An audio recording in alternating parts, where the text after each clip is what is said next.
halo semuanya. Kembali lagi bersama kami. Di sini saya Sabina Syahdu Najwa dan juga dua rekan saya, ada Royal King Turnip dan Putri Daitania. Kali ini kami akan membahas seputar isu manajemen ASN. Seperti yang kita ketahui bahwa pengadaan pegawai pemerintah dengan perjanjian kerja atau yang disingkat dengan P3K selama ini menjadi kebijakan penting dalam manajemen ASN untuk memenuhi kebutuhan layanan publik. Baru-baru ini muncul skema P3K paruh waktu yang menjadi respon kebijakan terhadap tenaga non-ASN yang sebelumnya bekerja sebagai honorer namun tidak atau belum lolos seleksi penuh waktu P3K ataupun CPNS. Secara nasional, skema ini diatur lewat keputusan Menteri Pan-RB nomor 16 tahun 2025 tentang P3K paruh waktu, termasuk pengaturan gaji dan masa kerja yang lebih pendek atau berdasarkan kebutuhan instansi.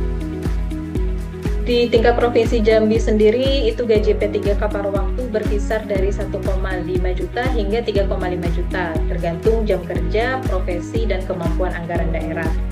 Untuk Kabupaten Sarolangun, penetapan masa kerja di SK itu hanya 1 tahun dan juga pemberian gaji sesuai dengan kemampuan daerah.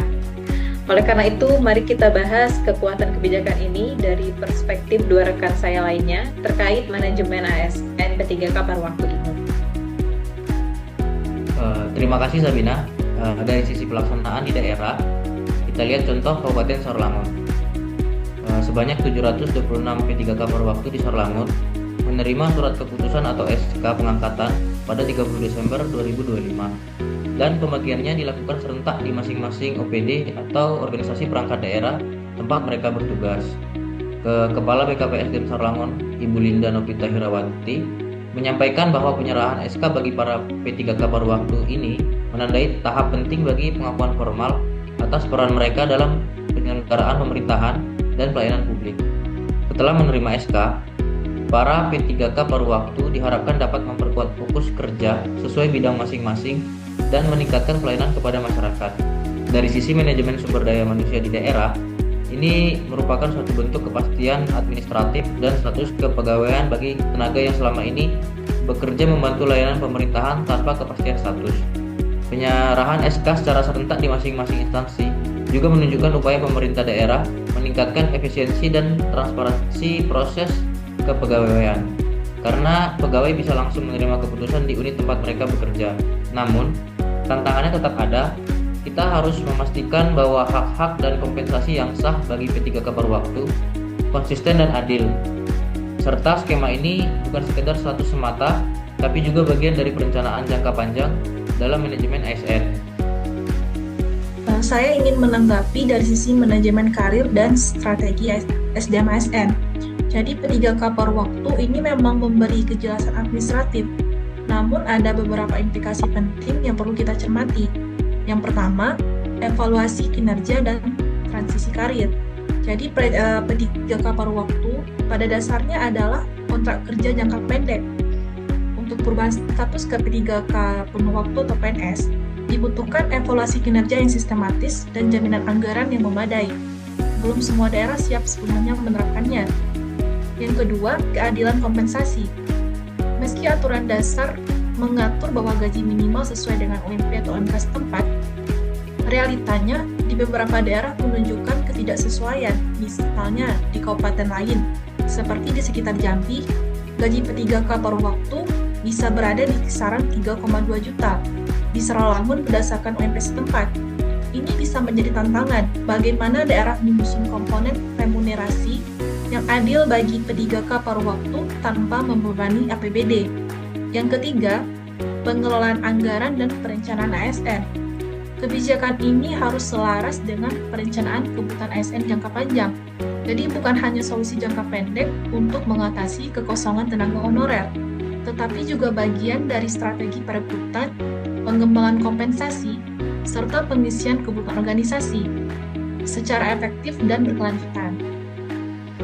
Saya setuju bahwa aspek karir perlu diperhatikan Putri. Tetapi kalau kita melihat kondisi daerah saat ini, kebijakan P3K paruh waktu yang cukup membantu menjaga stabilitas pelayanan publik.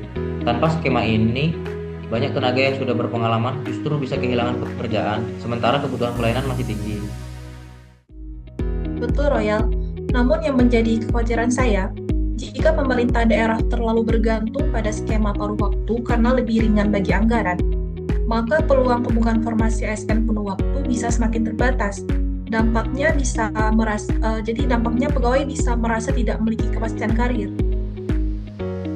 Oke, saya melihat dari kedua pandangan ini itu sama-sama relevan. Di satu sisi, daerah memang membutuhkan solusi cepat agar pelayanan tetap berjalan. Namun di sisi lain, manajemen ASN tetap harus menjaga profesionalisasi aparatur melalui perencanaan jangka panjang. Ya, memang tantangannya ada di keseimbangan kebijakan. Pemerintah daerah perlu solusi praktis sekarang, tetapi tetap harus menyiapkan roadmap agar pegawai paruh waktu yang berkinerja baik tetap memiliki peluang menjadi P3K penuh waktu. Ya, jadi pada intinya, kebijakan ini baik sebagai solusi transisi, tetapi tetap perlu evaluasi berkala supaya tidak menimbulkan ketidakpastian baru bagi pegawai. Oke, berdasarkan diskusi yang cukup panjang ini, dapat saya simpulkan bahwa yang pertama, itu P3K paruh waktu merupakan kebijakan strategis baru dalam manajemen ASN yang dimaksudkan untuk memberi kepastian status dan hak bagi tenaga non-ASN yang masih diperlukan pelayanan publik. Kemudian yang kedua, implementasi di daerah seperti Sarolangun itu telah berjalan dengan pengangkatan sebanyak 726 orang.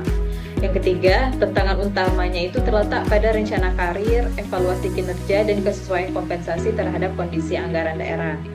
Kemudian yang keempat, itu manajemen ASN yang efektif harus mencakup perencanaan SDM, kompensasi yang layak, serta jalur transisi karir yang adil antara status kontrak paruh waktu dan ASN penuh waktu. Oke, diskusi ini menunjukkan bahwa kebijakan paruh waktu menjadi bagian penting dalam penataan ASN saat ini, namun tetap memerlukan perencanaan jangka panjang agar pelayanan publik dan kepastian karir pegawai dapat berjalan seimbang. Oke, di sini saya Sabina Najwa dan dua rekan saya, Royal King Turnip dan Putri Devania, pamit undur diri. Kita bertemu di diskusi dengan topik-topik aktual lainnya. Oke, sampai jumpa.